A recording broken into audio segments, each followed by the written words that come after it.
gonna be a little awkward, but we're gonna say it together, so it's all right. Ready? Just deep breath. 1, 2, 3. I do racist things. There's a trend in liberal America where we like to pretend that we're not racist. It's right and it's wrong. There's two types of racism at play here. There's explicit racism, and this is the type of racism that everybody's used to seeing. Explicit racism might be hurting somebody because of the color of their skin, looking down on somebody because of the color of their skin, thinking that somebody is less than because of the color of their skin, and displaying it outwardly. There's like an action that matches what's in here. Now there's implicit racism, and we really like to pretend like implicit racism isn't a thing. Implicit racism is a type of racism that just exists inside of you because of how you were raised. Could have been your family, the education system that you were brought up in, the culture, media, everything. Really hard to measure, extremely hard to talk about type of racism. And friend, I bet you that you're an implicit racist. Even I took an implicit racism test and found out that I have a slight favoritism to Caucasian populations over African American populations. And look at me.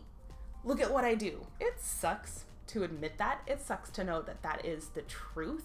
It sucks to know that I subconsciously treat African Americans differently than I treat white people. But two really great things kind of come out of this. One, I'm aware of an issue, and if I'm aware of the issue, then I can start to solve the issue. And two, I can't really blame myself when there's an entire culture that's set up around favoring the white voice and the white image over the black image. I'll leave a link in the description below so that you too can take a test to get a rough estimate of where your implicit biases lie. Surround yourself with as much multiculturalism as you possibly can. Learn about people from other countries that speak other languages, that eat differently than you do. Just get out of your comfort zone, travel, watch a documentary, go to an affinity group, anything to just get yourself around people who live differently than you. This is the best way to fight racism, is to have firsthand experiences with other people living their life the way they do, and that your brain can be like, oh, look at them.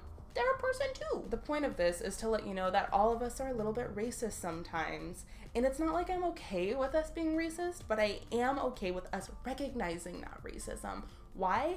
Well, because once we recognize it and once we name it, we can all work together to dismantle that. The worst thing that you can do for the Black Lives Matter movement, or really any social justice movement, is to pretend like you're not part of the problem. Okay, friends, so what I want you to do is to take the implicit bias test and then not share your results, because I think that a lot of us will be tempted to prove how not racist we are, and I don't want that. That's not helpful, because we all are. Interact with this video however you see fit. That is your life and your choices. You can find me on Tumblr at HeyCassieV, and I will see you next week.